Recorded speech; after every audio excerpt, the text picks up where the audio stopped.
Y seguramente para muchos de nuestros invitados ser parte de este sector, Mirada Democrática, que justamente buscamos encapsular a todos nuestros jóvenes que tienen una opinión política y pueden hacer análisis al respecto, querido Sergio. Exacto, hoy tenemos un invitado especial, la gente ya lo conoce, no necesita presentación.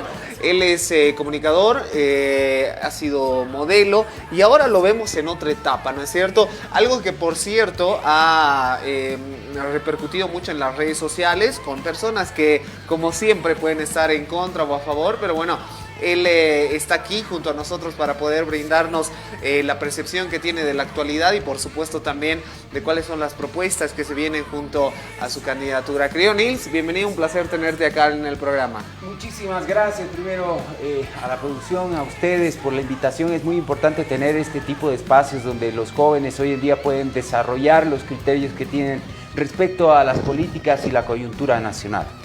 Querido Nils, bueno, la primera consulta es, ¿quién es Nils Quinteros? ¿De dónde viene?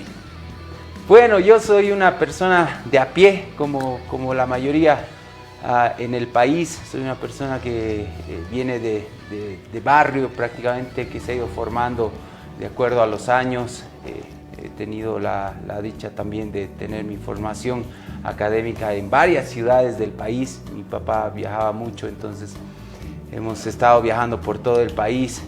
Y hemos hecho de todo, hemos conducido programas de televisión, radio, hemos estado en el ámbito del modelaje, hemos estado también como cantante, también en empresas privadas, el último trabajo así como jefe de marketing en la Lotería Nacional, y después me he empezado a abocar más a proyectos propios, ¿no? He abierto restaurantes, me he vuelto socio también de una importadora. Lastimosamente hoy en día por la coyuntura prácticamente estamos quebrados, seguramente igual que la mayoría, pero estamos ahí poniendo el pecho para que el país pueda avanzar y de esa manera también, mientras el país esté bien, todos vamos a estar bien, ¿no? Nils, ¿cómo tú en esta etapa que estás como modelo y también has sido parte de espectáculos y también de programas como reportero y conductor? Actualmente está como conductor también, ¿no es cierto? Actualmente sí, de aquí nos vamos volando al programa. ¿Cómo es que incursionas a la política, Nils? Creo que ha sido más un tema coyuntural. En realidad yo vengo apoyando proyectos políticos como el del MAS y PSP hace muchísimos años, porque siempre he apoyado las gestiones sociales como tal, siempre he estado presente en este tipo de proyectos, ¿no? Y de donde venga, en un momento yo estaba totalmente imparcial, siempre apoyaba ya sea de cualquier color, yo estaba para apoyar ahí en cualquier proyecto social. Pero ya la coyuntura nos mostraba, ¿no? A finales del 2019 que no se venía bien la cosa, entonces había que tomar acciones y creo que hoy en día los jóvenes han tomado ese tipo de protagonismo en las decisiones de muchas cosas en el país y había que salir a la palestra, había que mostrar la cara y decir yo creo en un proyecto político que en lo personal creo que es el más serio para el país. Estamos hablando directamente del movimiento al socialismo. Nils pertenece al movimiento al socialismo. ¿Tú estás como candidato aún o ya dejaste de ser candidato, Nils? ¿Y por qué? Hemos dejado de ser candidatos justamente porque pienso que hay que trabajar primero, hay que saber las necesidades de la gente. Hay muchas personas que creen que uno entra a la política para tener una candidatura, de repente para robar, porque lastimosamente... Es la percepción que tiene todo el pueblo boliviano con la coyuntura y ¿no? Todo aquello, ¿no? De la política. Muy decepcionados de los políticos, sin embargo, hay que recuperar la esencia de lo que es el político. Tiene que hacer políticas y esas políticas deben responder a las necesidades que tiene el pueblo y hay que trabajar con ellos de la mano, ¿no? Entonces, hoy en día he tenido la oportunidad justamente de poder estar en contacto directo con jóvenes, con todas las personas, de poder además también prepararme, ¿no? Para este tema. Ahí una tenemos, etapa nueva. Sí, imagínate, hay muchísimo por leer y esto es muy serio, ¿no? Porque a veces uno dice, no, de repente él cree las cosas o no, pero saben que yo soy muy sincero en lo que digo. Mientras uno más empieza a leer, más empieza a reconocer nuestra historia, más uno uno se siente feliz de no estar equivocado en este momento de la historia.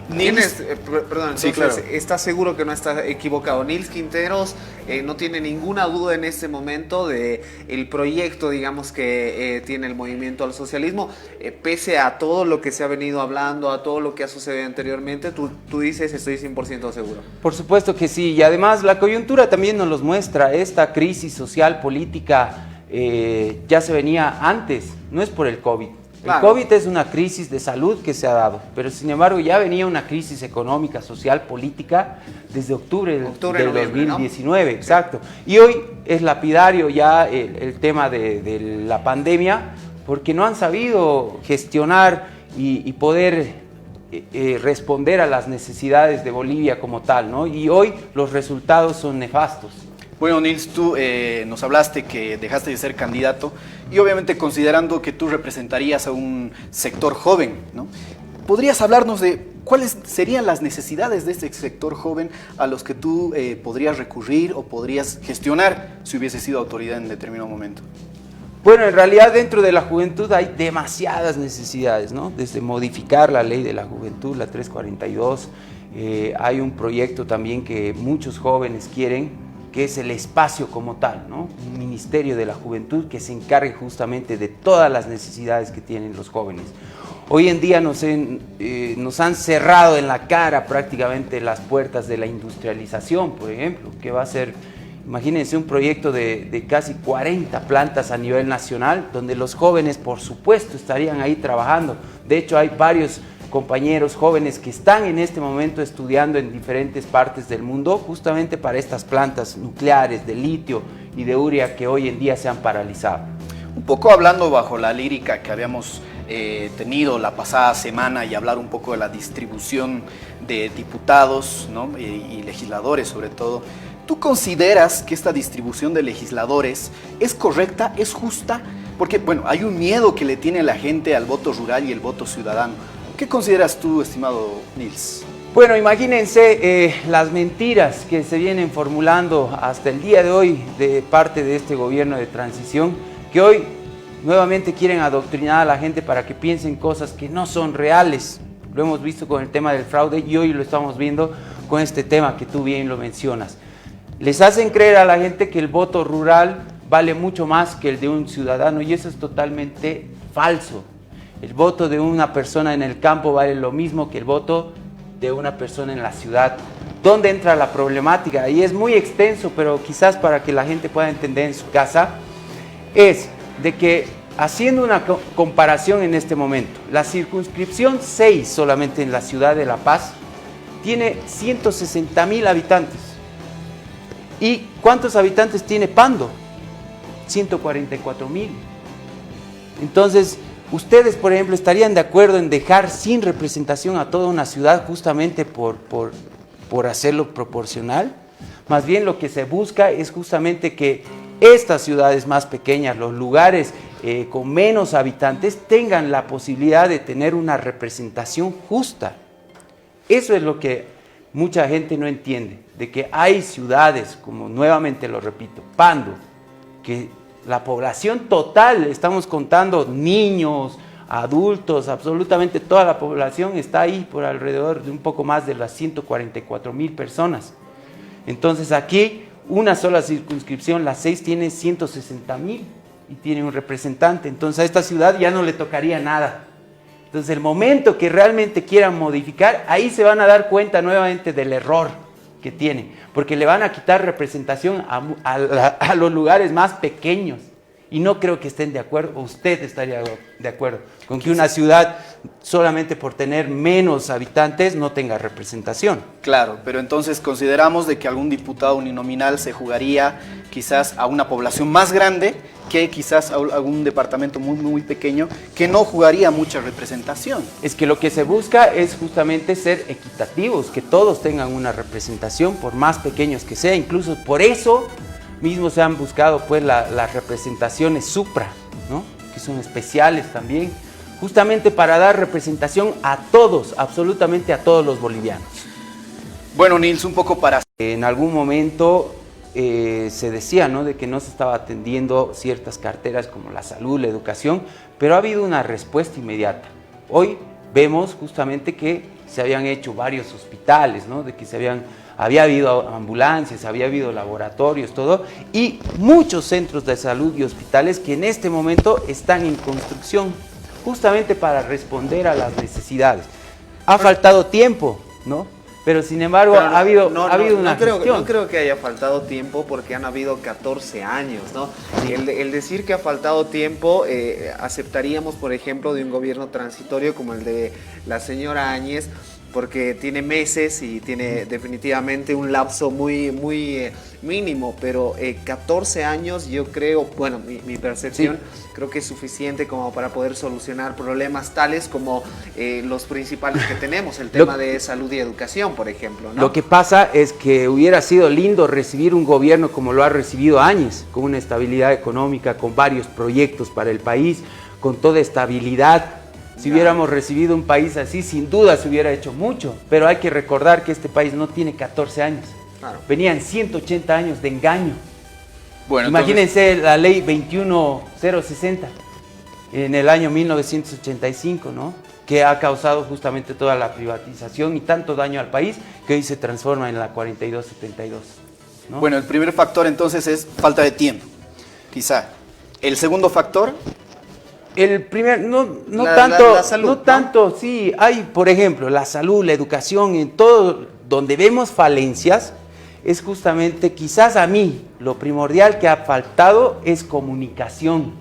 ¿Por qué? Porque justamente los ministros son los que tienen que estar pues al tanto de estas carteras, ¿no? Si yo como ministro de salud no veo que se están haciendo hospitales, que hay necesidades, todo, yo como ministro tengo que proponer, pues, claro, y tengo que insistir. Entonces ese trabajo conjunto tal vez se han empezado a aislar, ¿no?, ciertas cosas, ciertas personas. Ha habido, por supuesto, un desgaste interno y también externo. De ahí que hay dos alas. Claro, ¿no? Recordemos que el MAS ha ganado siempre por gran mayoría, hasta el 2016, por eso cuando hablan de que no, 14 años, no, ¿por qué? Porque ya mucho antes se hubiera cortado, pero sin embargo el 2016 se ha ganado con más del 60 y tantos %, entonces eso no era que estaban en desacuerdo, eso más bien era una votación que estaban de acuerdo.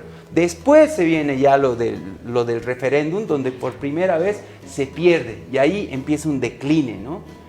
Que, bien, bueno, hoy en día a un alto costo seguramente ya se han pagado esos errores que se han tenido y hoy se tiene una nueva visión para el país con un proyecto serio, con un plan de gobierno que no es improvisado, ¿no? Este plan de gobierno realmente está buscando y se está modificando actualmente. Claro, porque es lo que comentábamos en la anterior semana. Imaginamos que el plan de gobierno de los candidatos no es el mismo que han presentado el año pasado, ¿no es cierto? Ahora estamos enfrentando al COVID y estamos enfrentando una crisis económica que se viene en los próximos meses complicada. Entonces, queremos entender que la mayoría de los partidos están teniendo buena lectura con relación a esto y dentro de su plan está la reactivación y todo aquello, ¿no? Nils, segundo y tercer factor, que no debería cometer el mismo error en 14 años. Yo como lo menciono, ¿no? Para mí uno de los principales factores es justamente la comunicación, ¿no? Ok, un segundo. El segundo tal vez es de carácter de las personas, ¿no? Hay ciertos dirigentes, ciertas personas que han cerrado la puerta a la gente que han trabajado con ellos, ¿no? Entonces, tal vez el no reconocer, un poco de soberbia quizás de algunos, sería uno de los factores también que esperemos no se repita más. ¿Y un tercero? Y un tercero, la verdad es que no encontraría, para mí esos dos factores son muy importantes. ¿Corrupción por ahí? Porque han habido algunos casos. Es que el tema de la corrupción no parte por un partido o una sigla, parte por las personas. Hoy en día hemos visto que en tan solo 6 meses más de 35 casos entre corrupción, narcotráfico, nepotismo y absolutamente todo lo que se había criticado. Pero Nils, estimado Marcelo, es que lo que pasa es lo siguiente, ¿no es cierto? Yo soy el representante del programa, digamos, ¿no? Del Englóbate. Si Daniel Ruiz arruina una cámara, yo me tengo que hacer cargo, ¿no es cierto? Pese a que mi ideología no sea esa. Entonces, el partido como tal debe hacerse cargo de justamente los actos de corrupción, ¿no? Lo mismo pasa en el gobierno transitorio que tenemos actualmente. El gobierno tiene que hacerse cargo de todo ello. Pero no se hace cargo. Ustedes recuerden que mucho se habla de temas de corrupción, narcotráfico, pero el MAS y PSP es el único partido político que ha metido a la cárcel a su propia gente, empezando desde Santos Ramírez, terminando en Achacoyo. Y ese caso, por ejemplo, del fondo, ¿acaso lo ha denunciado la prensa? ¿Acaso lo ha denunciado la oposición? Ha sido un caso que se ha identificado dentro del instrumento. Bueno, y hoy siguen con procesos, todo. A diferencia de este gobierno de transición, que vemos caso Entel, YPFB, el mal uso de bienes del Estado. Y ¿hay algún preso en este momento? Absolutamente nada. Lo único que vemos es solamente una reacción a tratar de hacer política. Recién hemos visto que hoy ponen a Óscar Ortiz como ministro de Economía. ¿Para qué? ¿Realmente están buscando solucionar la problemática del país o están haciendo campaña? Porque él está entrando como jefe de campaña. Bueno, Nils, esto es parte del sector que tenemos en Englóbate, hablar justamente de los criterios democráticos, obviamente con una mirada democrática. Quizá para cerrar y muy directo, Nils, ¿cuál sería tu recomendación para toda la gente, jóvenes, el sector que tú representas, en esta crisis de pandemia que justamente vamos a llegar a los topes más altos? ¿Cuál sería tu recomendación? Mi recomendación no solamente para los jóvenes, sino para toda la población en general, es que tenemos que cuidarnos, ¿no? Es la única realidad. En varios países tenemos que ver la experiencia, si bien de algún modo han superado, continúan y vamos a llegar a convivir con el virus, ¿no? Entonces lo más importante en este momento es poder cuidarnos para cuidar a los demás. Nos cuidamos para cuidar a la familia, a los compañeros de trabajo, absolutamente a todos, porque mientras más nos cuidemos, también de repente ya vamos a empezar a crear anticuerpos. Hoy en día también tenemos que valorar las medicinas tradicionales, nuestra propia cultura que ya hemos visto que está sanando y también está salvando muchas vidas en el país, ¿no? Bien, Nils, gracias. Sergio. Bueno, nos tenemos que despedir del sector, querido Marcelo, el reencuentro del día jueves con otro invitado. Nosotros acá en el programa vamos a invitar a jóvenes de diferentes partidos políticos, de diferentes líneas, con el afán de que ustedes los escuchen. Ya hemos dicho la anterior semana que ustedes deben ir a las urnas informados, conociendo más a los candidatos, y nosotros les queremos brindar este pequeño espacio. Nils, muchísimas gracias por la aceptación. Muchas gracias a ustedes, y muy importante lo que mencionabas, ¿no? Aquí los jóvenes y toda la gente se tiene que informar, porque más allá de lo que nosotros podamos decirles, hay fuentes. Hay una fuente del Ministerio de Salud, Obras Públicas, absolutamente todo lado donde ustedes pueden corroborar los datos que escuchan y realmente hacer una comparación de la gestión, del avance que ha tenido el país en estos últimos 14 años comparados con los 180 años antes y cómo estamos viviendo el día de hoy. Y justamente Mirada Democrática es justamente para viralizar, informar, como decía Sergio, y que no te quedes simplemente en un solo factor del que puedas hablar o puedas reconocer, ¿no? Sino seamos diversos, seamos plurales. Gracias. Muchas gracias. Nos damos una pequeña pausa, prohibido cambiar de sintonía, enseguida retornamos con más del Englóbate.